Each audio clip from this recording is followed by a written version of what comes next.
Hello everybody, Jeff Heibuck here for HorrorBuzz.com. Joining me yet again is my good friend Mr. Bones and his little nephew Kevin. Now, I'm a few months behind on this, I apologize, but we're here today to unbox the huntakiller.com box number 2. This is the second month, and it continues the story that started with the first month's unboxing. If you want to go back and see what that video consisted of, just click right here around Mr. Bones' face and you'll be able to go to the video and you can check it out.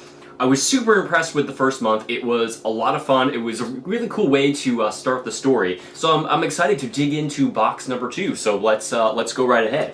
I have not opened this yet. All I have done is slit this part here so I can actually open it. So we'll be discovering this together for the first time.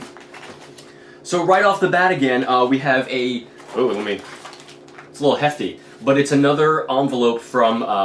the Listening Friends of America group, which we found in the first one. They sent us a package from someone who may or may not be in a mental institution. I don't know, I guess we'll see. But there's also this small little box here. Let's open it up and see what's inside. And it looks like it's indeed a flashlight. Let's take this bad boy out. And yeah, it is. No batteries in it, which is good. I don't want them to get ruined. But we'll have to hold this out to the side for a little later. I'm sure we'll need to use this in this month's box, so I will place this here. And let's just jump right into this opening of this envelope. Inspected by JN. I don't know who JN is. Hopefully you did not also see my address, but that's okay. Let's open this bad boy up and see what's in it. A lot of stuff in here, so let's just take it out one at a time. Here we go. Another letter from George Madsen, the Vice President and Lead Encouragement Officer, which is a kind of a sweet title when you think about it. Just thanking me for continuing my my voluntary enrollment in this program and helping someone else out who is stuck somewhere, doesn't have much to talk to. Please rest assured that your identity and location are never revealed to your friend. That is good to know, because if some crazy person finds out my address, I might be in trouble. So let's see what else is within here. You know, I'll just take it all out and we'll go through it.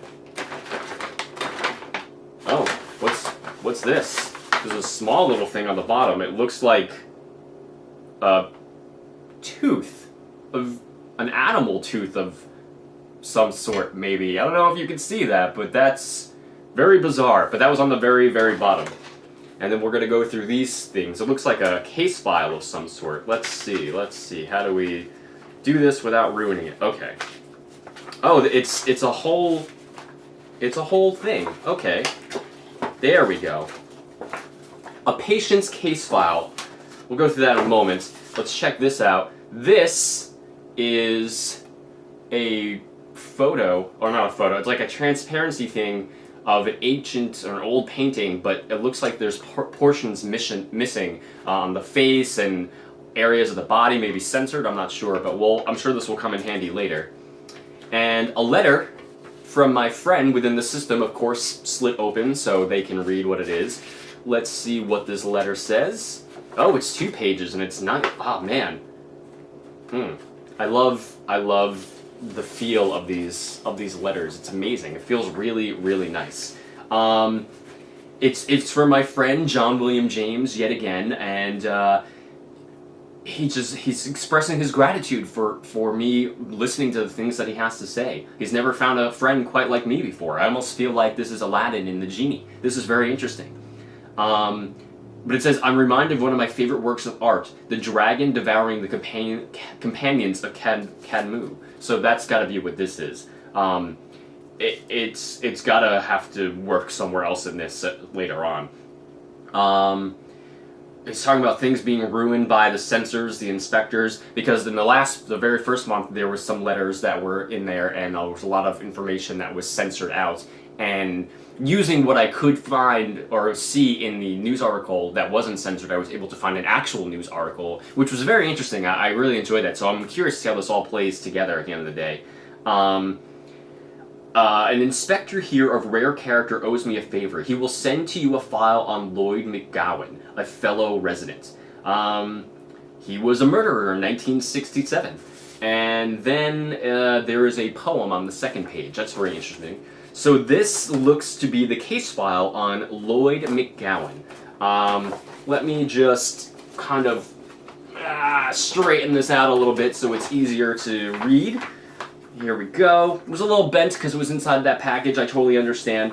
But it is indeed a case file, an inpatient initial psychiatric evaluation for this man, Lloyd McGowan. And it has all his information here. This actual portion here, it says it was reproduced in 1997. And it's telling me about all of why he was put into the hospital to begin with. Patient exhibits nervous behavior. He appears confused. He does not speak. His mother complains of violent outbursts, and the father is abusive. That's weird. And there seems to be some just observations from 1967 that the doctor, whoever was looking at him, just kind of wrote up about him. This is... Let's see, there's also a letter here from the doctor to George Madsen from the Listening Friends of America in 1997.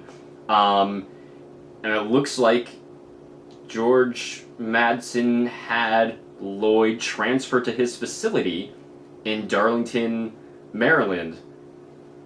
That's weird.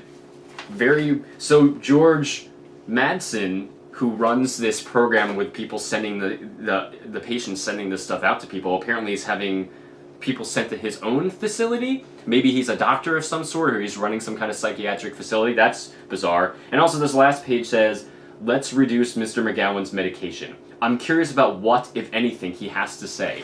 That seems a little foreboding. I'm not entirely sure how I feel about that.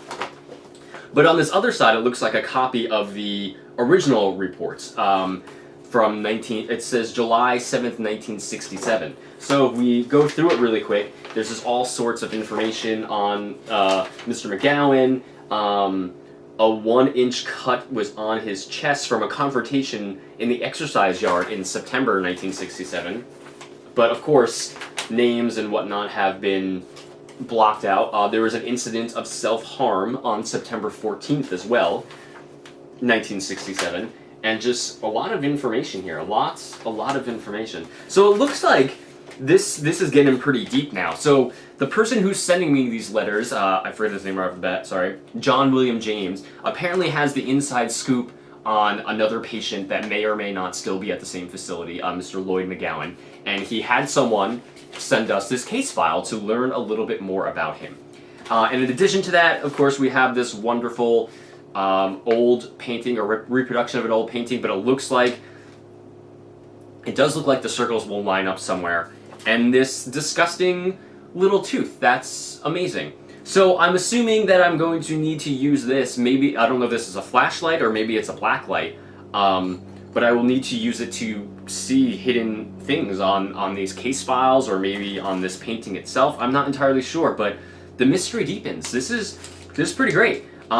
I spent probably a good 4 hours with the first month going through everything, so I have no doubt that it's going to take me just as long to go through all of these. So I'm very, very excited to see how all that pans out. If you want to get your own Hunt a Killer box, it's very easy to do. Go to huntakiller.com. If you use the coupon code BUZZ, you get 10% off your order. So please do that. This is a really fascinating thing. Like, again, I said it in the first month's unboxing, but we love immersive experiences, and having one directly sent to your house that you can do in the comfort of your own home is fantastic. I mean, yeah, it's a story that builds and builds, at least for the first couple of months, so I heard. And there will be a completion part at some point for this particular story before it moves on to another one. But the fact that you can get all this information and you can kind of unravel this story as you go along, it's just incredible. You can sit at your kitchen table with your family and do this. I've been doing this with my fiance, and it's just been a fascinating little mystery. And at this point, they have this nice community that you can get to off their website or on Facebook, and when you sign up, you can sign up for a group on Facebook that also corresponds to people who signed up at the same time as you. So you can all go through the story together at the same time, so every time you get, box 1, box 2, box 3, so do they. So if you have any questions, they can help you out, and vice versa. You can probably help someone else, and you can solve the mystery together. So it's a cool little thing that huntakiller.com is really putting together, and I've been super impressed with the quality of the stuff that's been coming so far. It's really, really cool. So again, go to huntakiller.com to sign up today. Use the coupon code BUZZ for 10% off your order, and check back in a couple of weeks and we'll have the video for box number 3 and 4 and 5 and so on and so forth. I can't wait to see where everything goes. We'll see you later, everyone. Bye.